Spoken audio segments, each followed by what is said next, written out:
Tuhan, yes. Aku berlari untuk Tuhan, yes. Karena dia mengingat firman Tuhan yang mengatakan jika engkau makan atau minum atau melakukan apapun juga melakukan semuanya itu seperti untuk Tuhan dan bukan untuk manusia. Jadi kalau dia berlari itu bukan untuk dapat piala, bukan untuk dihargai, bukan untuk dapat pujian, bukan supaya fansnya banyak, bukan supaya dia dapat uang, tapi dia motonya aku berlari untuk Tuhan. Aku berlari untuk Tuhan. Yes. Gitu terus dia motonya gitu. Nah, adik-adik, pada suatu saat dia dipilih oleh negaranya untuk ikut Olimpiade. Eric Henry Liddell, Anda terpilih untuk mewakili negara kita mengikuti Olimpiade. Anda terpilih, senang banget. Betapa bangganya mewakili negara untuk ikut ajang lomba Piala Dunia, ajang lomba Olimpiade tingkat dunia. Wah, tapi waktu dia melihat jadwal pertandingannya,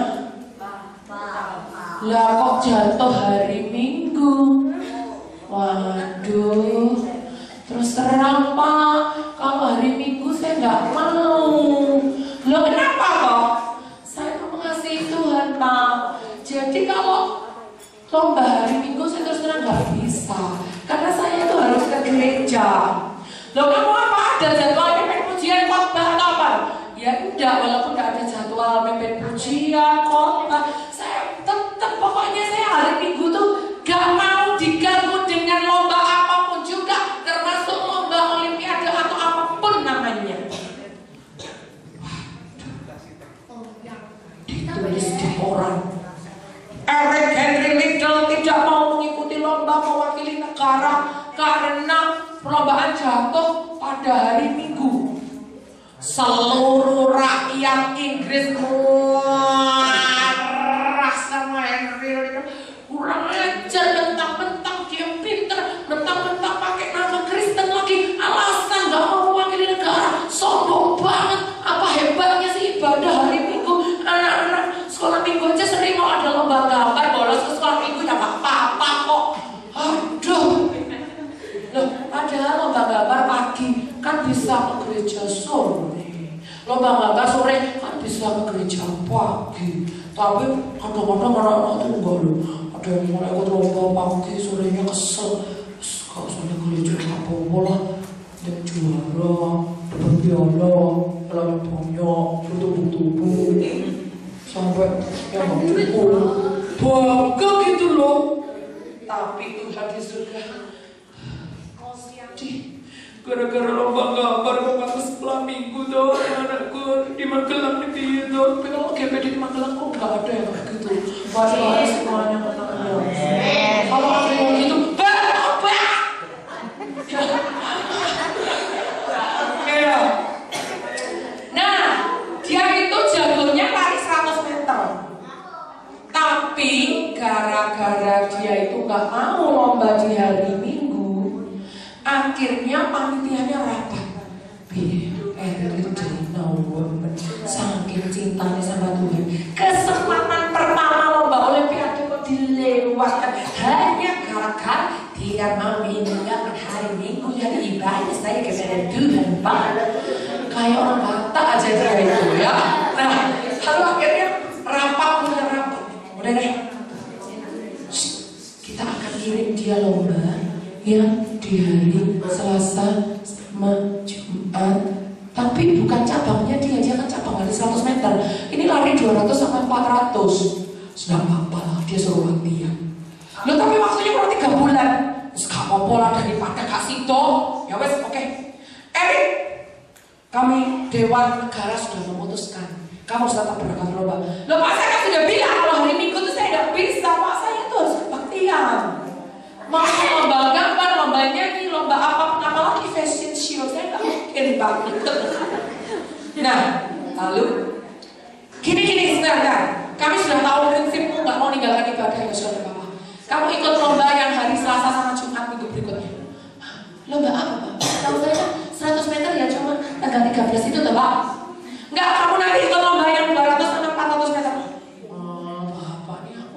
bukan cabangku, aku nggak bisa, aku kan terbiasa lomba yang 100 meter lomba. Sudahlah Erik, jangan banyak alasan. Kamu berlatih. Waktunya cuma tinggal sedikit lupa, nanti 3 bulan lagi. Sudahlah, kami yakin kamu bisa mewakili negara kami, negara kita, oke? Baiklah Pak. Waduh, 3 bulan. Sudah Bapak, Pak pelatih, saya disuruh yang 200 meter apa 400 meter? Oh menurut Bapak saya bisa? Ya oke. Latihan aku berlari untuk Tuhan, aku berlari untuk Tuhan, berlari untuk Tuhan. Ya lari terus. Nah, kok udah ya? Akhirnya pada saat lomba dia memecahkan rekor. Kalian tahu rekor? Rekor tuh gini loh, nggak cuma menang saja, tapi catatan waktunya lebih menang dibandingkan lomba-lomba yang sebelumnya. Misalnya lomba sebelumnya tercatat 400 meter ditempuh dalam waktu 2 menit 31 detik, dia bisa lebih cepat 2 menit 10 detik misalnya gitu. Ya, Bu Kris gak punya catatan waktunya, tapi dia mencetak rekor. Beri tepuk tangan. Keren. Dan di lomba yang 200 meter dia mendapatkan perunggu. Jadi maksudnya tetap dapat piala, dua-duanya menang. Nah adik-adik, Erik ini tidak sombong walaupun dia menang olimpiade memecahkan rekor, dia tidak sombong. Dan Erik ini setelah dia lulus dari kuliah, dia kuliah IPA, bagian IPA. Setelah dia lulus, nah ini dia waktu dia berlomba ya, dengan penuh semangat dia menang. Ya, wah dia diarah, Erik menang, diarah sama teman-temannya ya, digotong, digendong, tak gendong, kemana-mana, tak gendong, kemana-mana. Ya, orang sering bangga sama dia ya. Dan dia menikahi istrinya, ya. Dan ini keluarganya. Ini mamanya, papanya, ya, keluarganya, adik-adiknya. Nah, Erik setelah lulus dia menjadi seorang misionaris di Cina. Padahal dia orang yang terkenal, uangnya banyak, punya gelar, dia tinggalkan semuanya itu. Dia pergi ke Cina karena orang tuanya itu misionaris di Cina. Dia pergi ke Cina, dia menjadi misionaris di negara Cina, tinggal di tempat yang kumuh, dan dia mengabarkan Injil ke orang-orang Cina. Dan dia meninggal di usia 43 tahun, masih muda. Pada saat dia meninggal, orang-orang berkomentar bahwa Erik Liddell ini seorang yang sangat baik sekali hidupnya.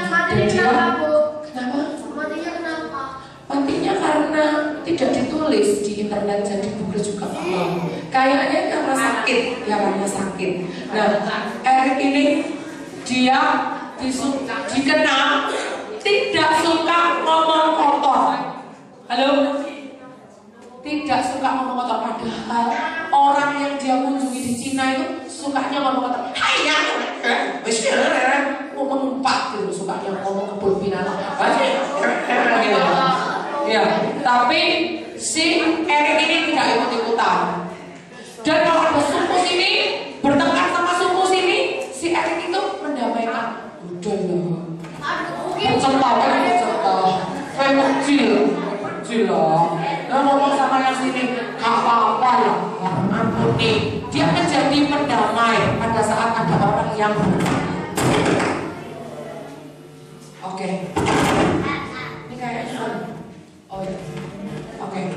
Nah, Erik ini dia menang terhadap kebiasaan malas.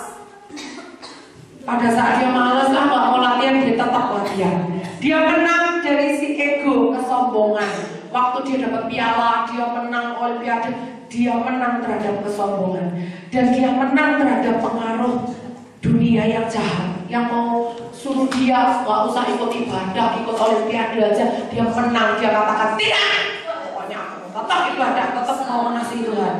Dan dia menang melawan iblis. Ketika ada orang mengajak dia ngomong-ngomong kotor, bertengkar, berkelahi, dia tidak mau ikut-ikutan. Oke? Nah, Bu Kris akan tutup dengan kesaksian. Siapa yang mau lihat kakinya Bu Kris ini sebelah kiri? Makasih banget Bu. Ada lukanya kan, bekas luka kan? itu karena Bu Grace itu waktu hamil Dito itu ada di perut Bu Grace 4 bulan. Bukan karena dia di perut Bu Grace 8 bulan Bu Grace hamil. Bu Grace itu sakit kakinya sehingga kakinya ini hampir dipotong karena ada kumannya, virusnya namanya virus gangren.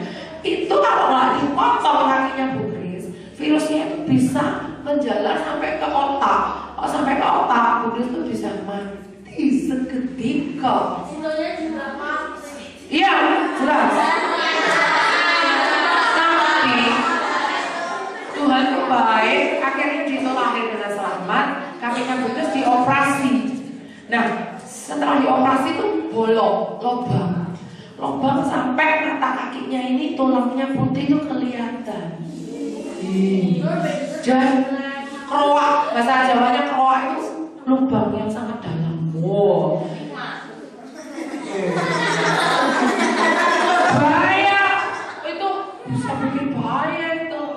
Nah, Bu Grace itu sudah bilang ke Tuhan, kenapa sih kakimu kok hampir dipotong? Ternyata Tuhan memberi ayat di kitab Amsal bahwa hati yang gembira adalah obat, tetapi semangat yang patah membusukkan tulang.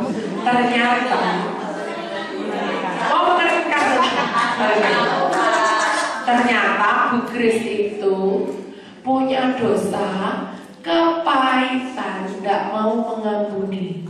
Kepahitan, dendam sama papa, dendam sama mama, dendam sama dosen, dendam sama teman kos, dendam sama tetangga, dendam sama siapapun juga, termasuk marah sama Tuhan. Kenapa mama kok dipanggil Tuhan pulang ke surga?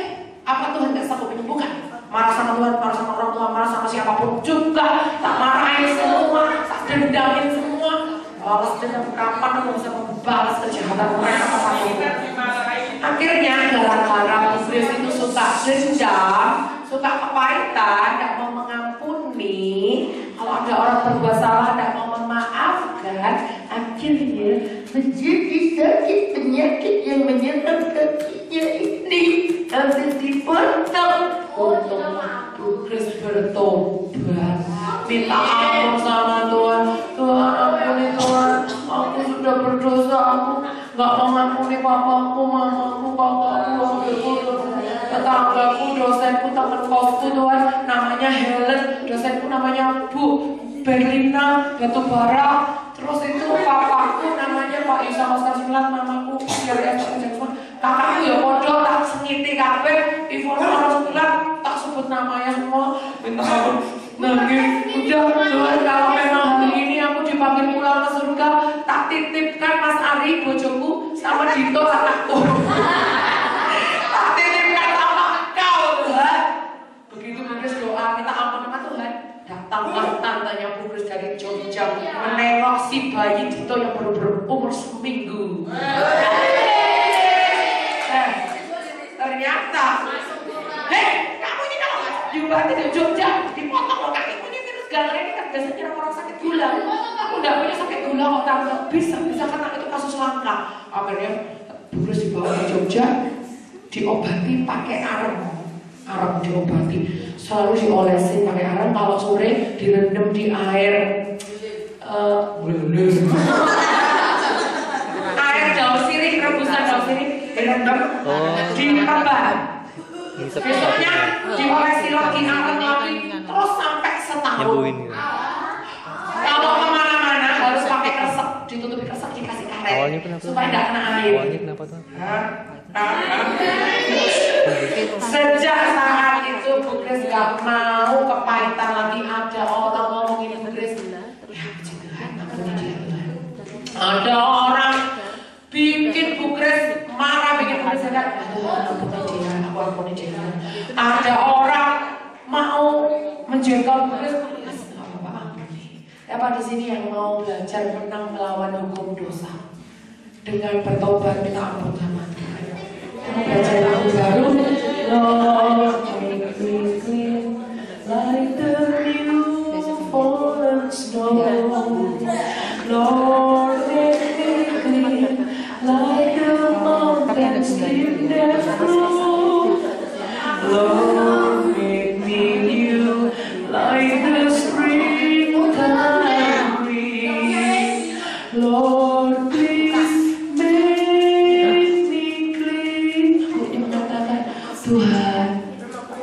hormati Tuhan.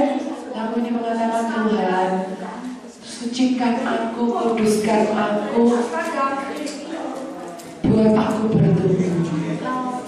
Lord, make me clean like the new fallen snow. Lord, make me clean like the mountain stream that flow. Lord,